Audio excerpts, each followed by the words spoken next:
I now call upon the Honorable Professor Abraham Kithure Kindiki, EGH Cabinet Secretary, Minister of Interior and National Administration, to take his oath of office.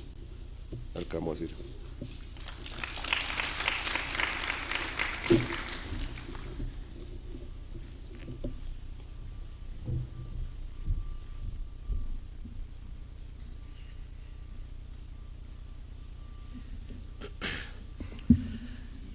I, Kithure Kindiki, being appointed a Cabinet Secretary, do swear that I will at all times be faithful to the Republic of Kenya, that I will obey, respect, and uphold this Constitution of Kenya and all other laws of the Republic, that I will well and truly serve the people of the Republic of Kenya in the office of Cabinet Secretary, that I undertake to hold my office as Cabinet Secretary with honor and dignity, that I will be true and faithful counselor to the President for the good management of the public affairs of the Republic of Kenya, that I will not diverge directly or indirectly such matters as shall come to my knowledge in the discharge of my duties and committed to my secrecy, except as may be required for the due discharge of my duties as Cabinet Secretary, and that I will perform the functions of my office conscientiously and to the best of my ability. So help me God.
Our nation has emerged from a period of immense struggle caused by a fundamental misunderstanding about the ways and means of accomplishing what we all agree are our shared aspirations as a people, and that is a governance that delivers security and prosperity inclusively and sustainably. It is true, and I freely admit, that due to suboptimal communication of our development agenda and a feeling of insufficient public engagement, we have lost many opportunities to walk the journey of transforming Kenya with everyone aboard, leaving some citizens unable to connect with the policies, programs, and projects that have been rolled out throughout our country. At the same time, many public officials have fallen short of constitutional standard for public officers as laid out in Article 10, Chapter 6, and Chapter 12 of the Constitution of Kenya, which makes it clear that we, as public servants and officers, are the servants of the people, and that the totality of our actions and conduct must reflect this fundamental principle and the highest standard of integrity required of public office. The people of Kenya work hard and endure tremendous difficulties in their quest to fend for themselves and create opportunities for their families. Majority of people are managing intense pressures arising from local and global economic, geopolitical, and climatic circumstances. Kenyans are neither afraid of struggle nor labor. We are proven serial winners of both. All they ask and all they need is a government that maintains an enabling environment for them to succeed and stays out of their way while they go about their work. Kenyans demand and not only deserve, but are constitutionally entitled to servant leadership. All levels of public service, from the cabinet all the way to the grassroots, have no choice but to live up to the truest standard of servant leadership. Consequently, and taking this into account, we shall proceed to take unprecedented steps to accelerate the delivery of the National Economic Transformation Agenda with integrity, efficiency, transparency, and inclusivity.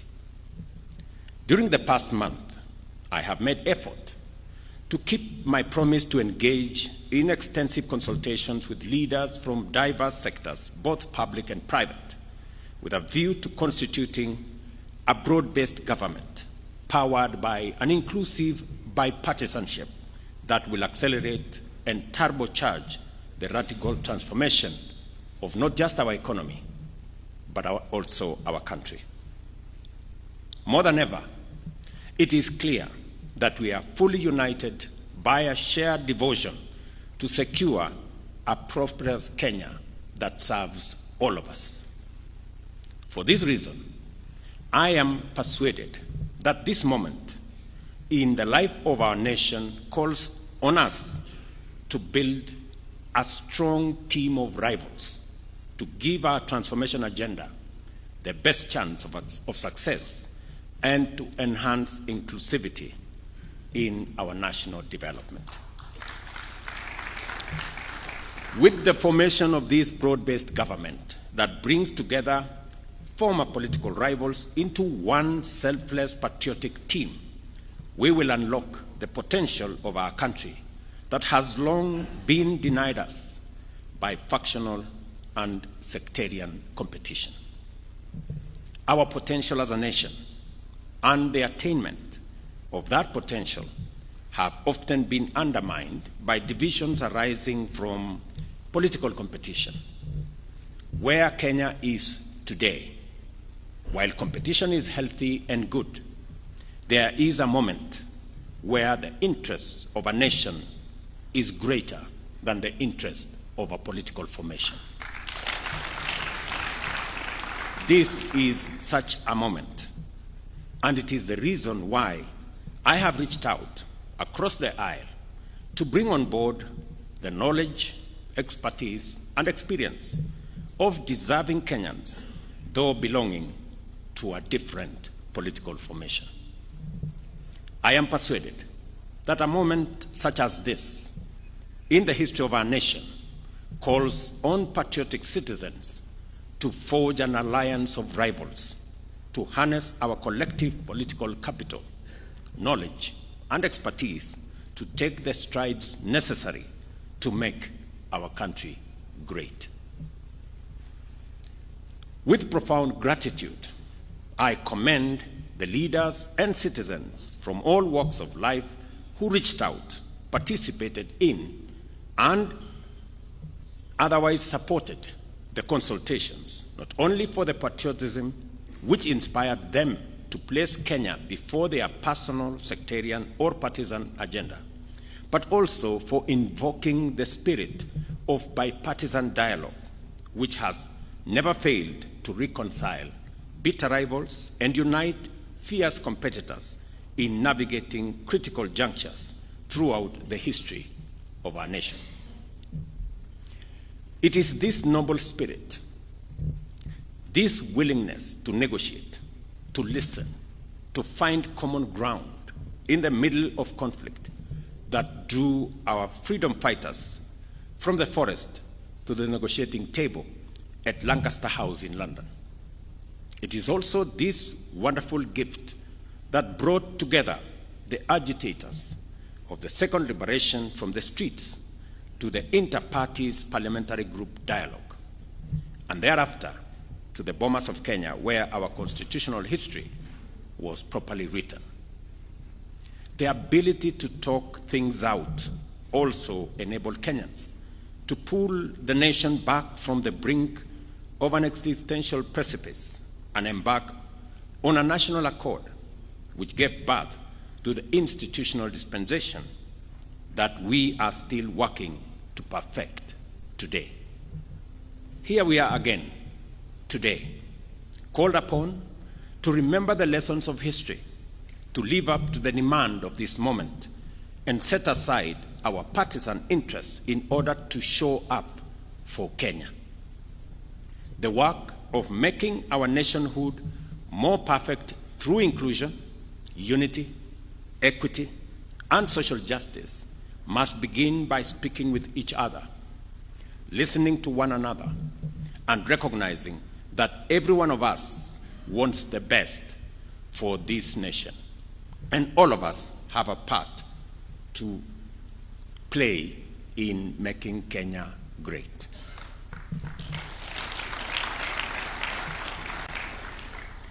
The firm foundation we have built over the last 2 years on the basis of the bottom-up economic transformation agenda focused on job creation, development of local industrial capacity, and wealth creation, transforming our agriculture for food security and agro-industrial acceleration. We focused on harnessing the potential of our micro, small, and medium enterprise to drive our economic progress.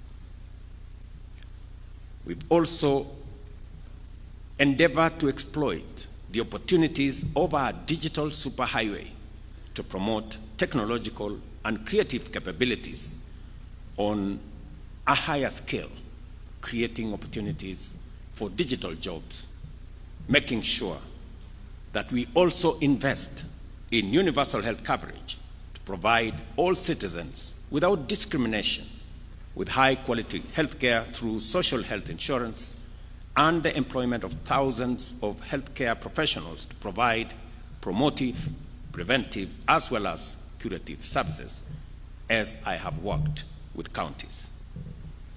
The radical increase in the number of affordable and social housing units through our affordable housing strategy, which has delivered millions of direct and indirect employment opportunities for a variety of professionals, as well as investment and business opportunities for enterprise and industries, has gone a long way in setting that foundation firmly.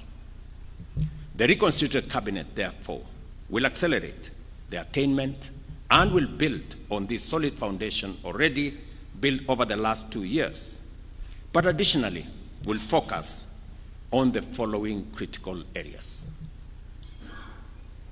The first of these areas covers accountability and the fight against corruption. To enhance accountability and promote responsibility for the use of public resources, we shall introduce measures to levy a surcharge against any accounting officer or other public officer who has, by their action or omission, occasioned loss of public resources in accordance with Article 226(5), 201(d), and 232(b) of the Constitution.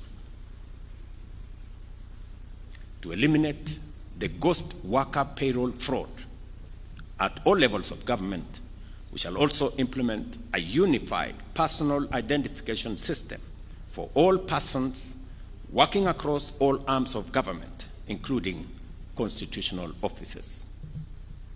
Further, Cabinet shall introduce a legal and institutional framework for mandatory and continuous vetting of all public officers, The same framework will provide the repository for wealth declaration across the entire of government under one office. In addition, we shall facilitate expeditious investigation and prosecution of all offenses related to corruption and economic crimes through amendment of the relevant statutes, including the Evidence Act, the Criminal Procedures Code, and provide for their determination of all cases within 6 months. We believe that our war on corruption will be significantly boosted by measures to make it easier and safer for citizens and whistleblowers to come forward and report corruption and economic crimes. And for this reason, the reconstituted Cabinet shall consider relevant amendments to the Witness Protection Act to enhance appropriate incentives and forward the same to Parliament.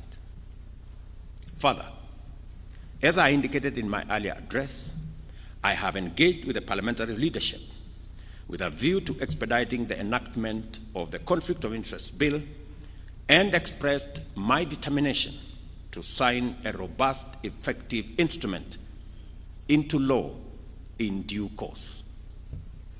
I further reiterate my determination to make full use of the opportunities within our legal and institutional structures and systems to consult and collaborate with national justice, law, and order institutions with a view to promoting their efficiency and efficacy in expeditious and conclusive investigations of all active cases within a framework that we are going to agree on. As pertains to the management of public expenditure, I believe that the time has come for us to break new ground. That is why, beginning in the year 2025-2026 financial year, we shall adopt a zero-based budgeting system to reorient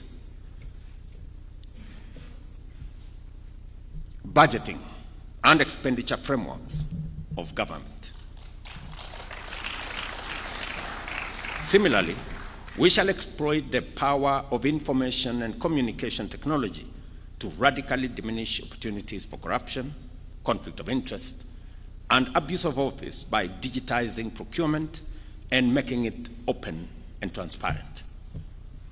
Likewise, we shall initiate a framework to make VAT refund processes open, transparent, and accountable, because the immense savings out of this expenditure of public funds will finance investment in productive and transformative economic projects.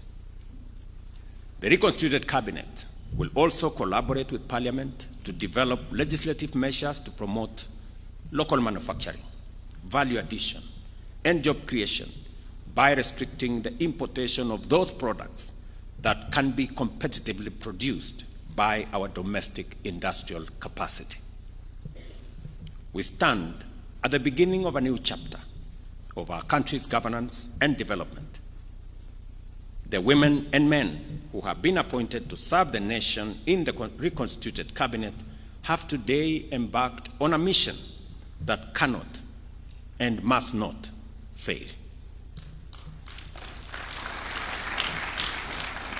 The people of Kenya have made their expectations known in bold terms.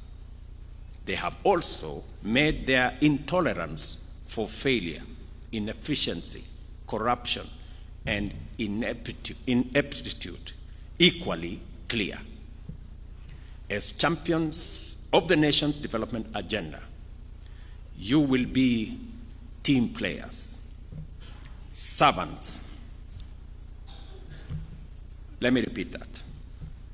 You will be team players, servant leaders, faithful trustees, and effective stewards of the people's interest and dependable custodians of their resources. I am confident that each one of you has what it takes to deliver on your mandate and to satisfy the people's expectations. This is important because henceforth, the terms of our contract with the people will remain in sharp focus. We have no choice but to keep our part of it. The privilege to serve in positions of such high responsibility has come to you with an immense duty to do everything in your power to ensure that Kenyans receive the best services from the government efficiently, without discrimination, and without delay. I urge you, therefore, ladies and gentlemen, members of my cabinet, to go forth and from this day focus on delivery and dedicate your time and effort to the implementation of the various strategies, programs, and projects that the nation's transformation demand.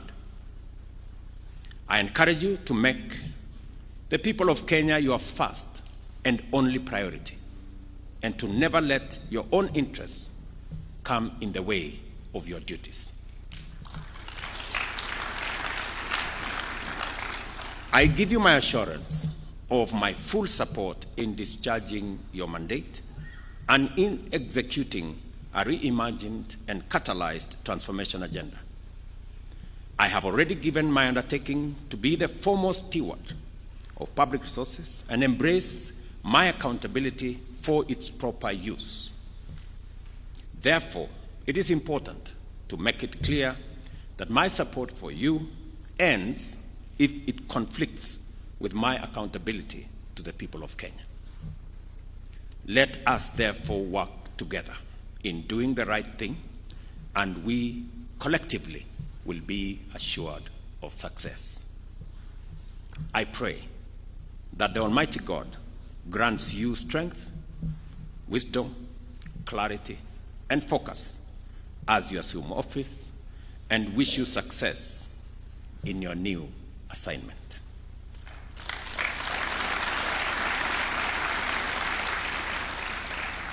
I ask citizens of our great nation to give a chance to these great men and women,